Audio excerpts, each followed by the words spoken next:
반갑습니다. 환멘토 김대한입니다. 지난 시간에 이어서요, 노동관계법 91번부터 풀어보도록 하겠습니다. 자, 91번.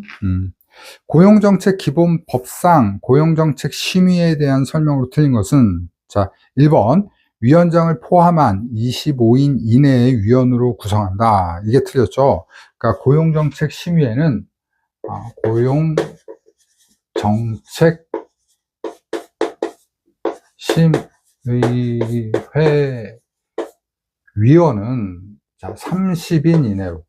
30인 이내로 하고요. 위원장은 누가 한다? 위원장은 고장관이 한다. 고용노동부 장관이 한다. 자, 이렇게 기억을 해주시면 되겠습니다. 자, 나머지도 읽어볼게요. 고용노동부 장관이 위원장이 된다. 맞고요. 그 다음에 3번. 정책심의의 분야별로 전문위원을 들 수 있다. 맞고요. 그 다음에 4번. 고용노동부 장관은 고용문제에 관하여 학식과 경험이 풍부한 사람을 고용정책심의의 위원으로 위촉할 수 있다. 맞습니다. 답은 1번이 되겠네요. 자, 92번 봅니다. 92번. 고용보험법규상 둘 이상의 사업에서 일용근로자가 아닌 자로 동시에 고용되어 있는 경우 피보험 자격을 취득하는 순서로 옳은 것은, 그러니까 투잡 쪽이죠. 일을 두 군데서 하는 거예요. 두 군데서 하는데, 이때 어느 회사, 그러니까 A 회사와 B 회사에서 같이 일한다면 어느 회사의 피보험자로 정할 것이냐, 이 얘기예요. 자, 이거는요, 그 피보험자 자격, 피보험자 자격은 보수를 먼저 봐요. 보수를 먼저 보고요. 보수로 결정이 안 되면 근로시간으로 결정합니다. 근로시간으로도 결정이 안 돼요. 뭐 똑같이 4시간 일한다. 이렇게 보면은 근로자가 저 이 회사로 하겠습니다. 저 A 회사의 피보험자 자격을 부여받겠습니다. 한 근로자가 정한 그 사업장으로 한다. 사업을 한다. 그래서 답은 3번이에요. 3번 보면 월평균 보수가 많은 사업 A, 그 다음에 C, 소정 근로시간이 많은 사업, 그 다음에 B, 근로자가 선택한 사업. 그래서 A, C, B죠. A, C, B 순으로 한다. 이렇게 정리해 봅니다. 자, 93번 갑니다. 93번. 직업안전법상 용어의 정의가 틀린 것은 1번, 유료 직업소개 사업이란 무료 직업소개 사업이 아닌 직업소개 사업을 말한다. 맞죠? 그죠? 무료는 무료로 하는 거고, 유료는 돈 받고 하는 거니까. 자, 2번, 직업안전기관이라 하면, 기관장이라 하면, 직업소개, 안전기관이에요.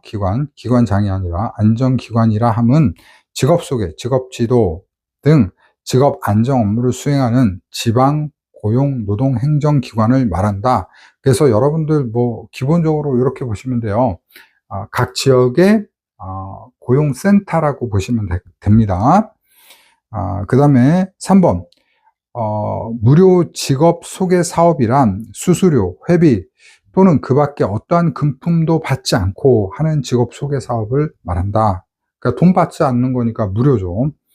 4번, 직업 소개란 구인 또는 구직 신청을 받아 구직자 또는 구인자를 탐색하거나 구직자를 모집하여 구인자와 구직자 간의 고용계약 성립을 결정하는 것이 아니라, 직업 소개란 우리가 알선하는 것이죠. 그래서 알선을 기억하셔야 돼요. 그래서 93번의 답은 4번입니다.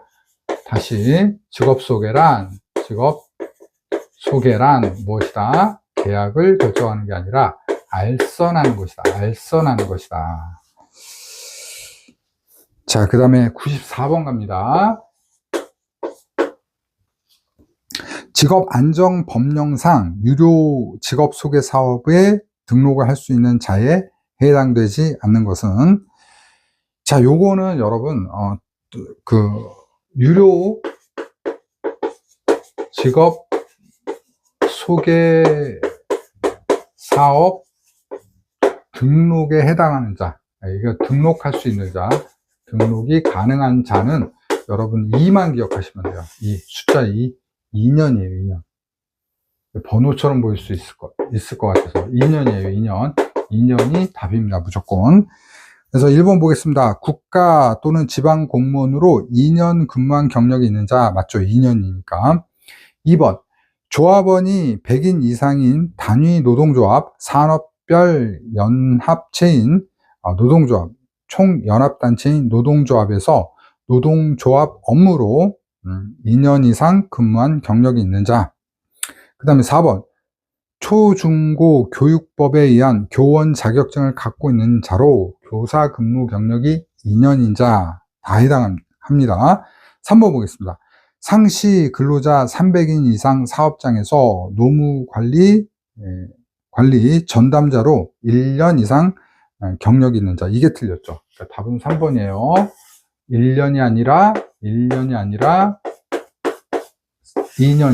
아셨죠? 2년만 기억하시면 됩니다. 모든 조건이 다 2년이에요. 자, 95번 갑니다. 95번.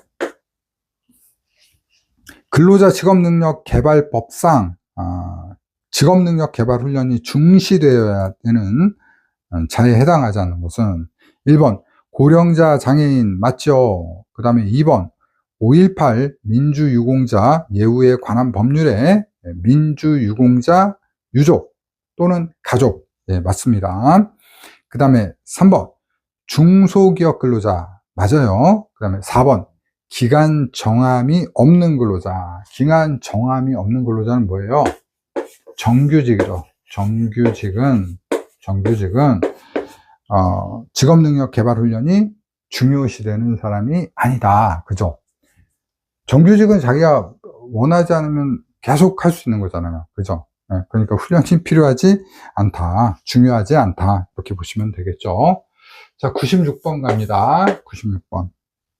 근로자 직업능력 개발 법령상 내용에 빈칸에 알맞는 것은, 자, 내용 보겠습니다. 사업주와 직업능력 개발을 훈련을 받으려는 근로자가 훈련 계약을 체결하는 경우, 그러니까 사업주하고 근로자 간에 훈련 계약이라는 건 뭐예요?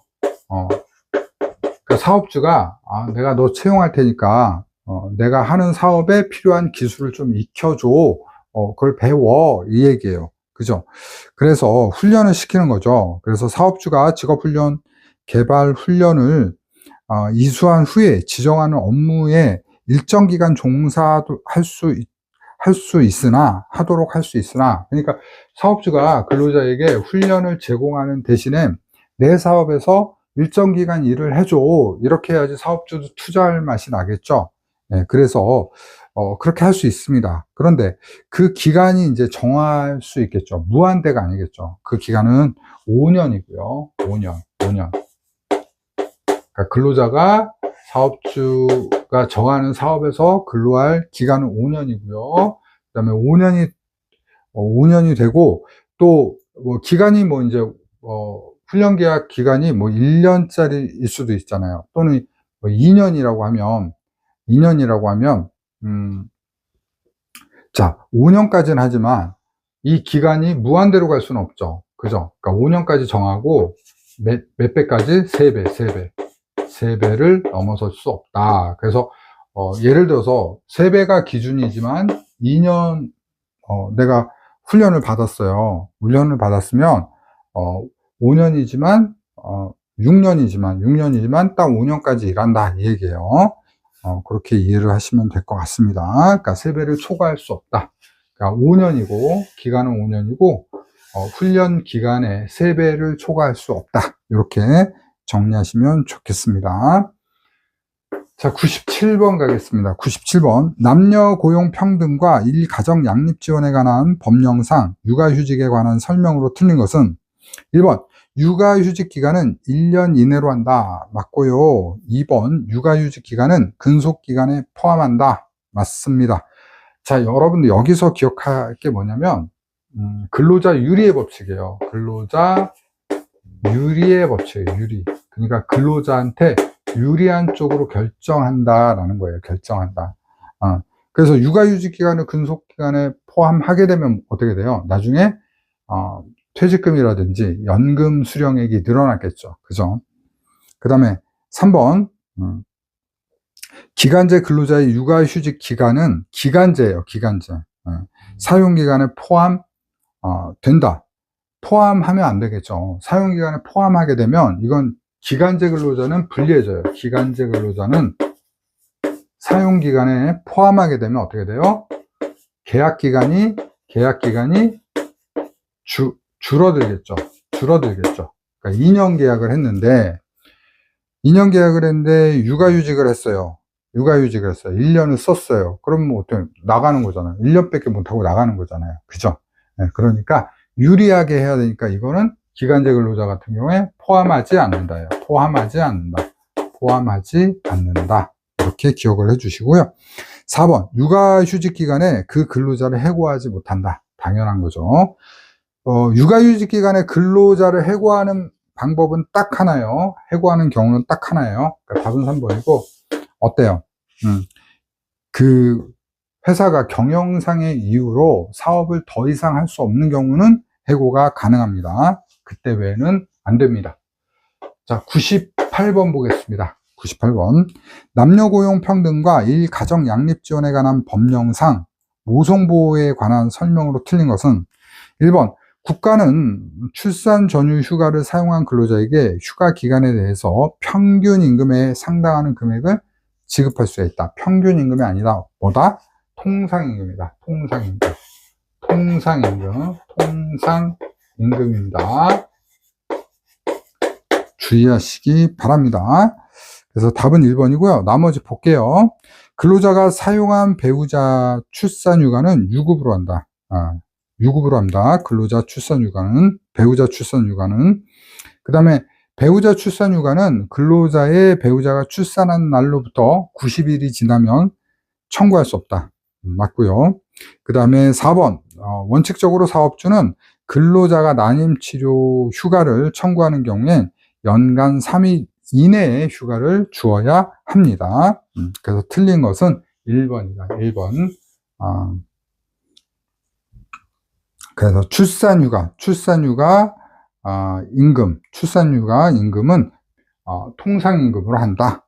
기억을 해주시기 바라겠습니다. 자, 99번 보겠습니다. 99번.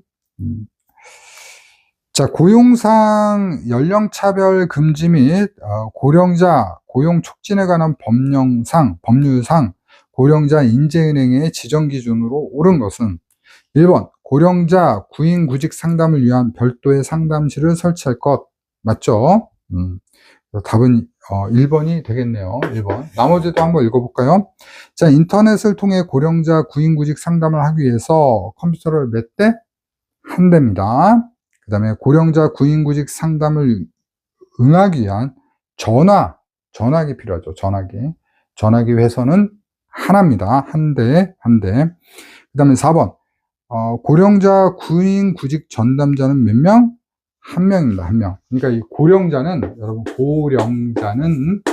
1만 기억하시면 돼요. 1. 사무실 하나, 전화기 하나, 컴퓨터 하나, 전담 인력 하나. 여기 아까 유료 직업 소개사업 등록할 수 있는 자는 무조건 2년이에요. 경력 2년. 이렇게 정리하시면 되겠습니다. 자, 100번 문제. 채용 절차의 공정화에 관한 법률에 관한 설명으로 틀린 것은 1번 기초심사 자료란 구직자의 응시원서, 이력서, 자기소개서를 말한다. 기초심사 자료라는 것은 이력서, 자기소개서 요걸 말한다. 맞죠? 2번 고용노동부 장관은 기초심사 자료의 표준 양식을 정하여 구인자에게 그 사용을 권장할 수 있어요. 권장할 수 있지만 의무적으로 할 수는 없어요. 그 다음에 3번 구직자는 구인자에게 제출하는 채용 서류를 거짓으로 작성해서는 안 된다. 그쵸? 거짓으로 하면 안 되죠. 그 다음에 4번 이 법은 지방자치단체가 공무원을 채용하는 경우에도 적용된다. 틀렸습니다. 100번은 답은 4번이에요. 그러니까 정부기관, 정부 지방자치단체의 공무원을 채용하는 경우에는 이 채용 절차에 공정화의 법률을 적용하지 아니합니다. 요거 기억을 해주시기 바라겠습니다. 자, 그래서 100번 문제까지 풀었습니다. 여러분들 항상 말씀드린 거지만 저하고 같이 공부해 주셔서 감사하고요. 뭐 나오는 문제만 계속 나와요. 나오는 문제만 계속 나오니까 너무 부담 갖지 말고 여러분 시험 보러 가셨으면 좋겠습니다. 자, 여러분 수고하셨고요. 모두 좋은 소식 알려주셨으면 감사하겠습니다. 감사합니다.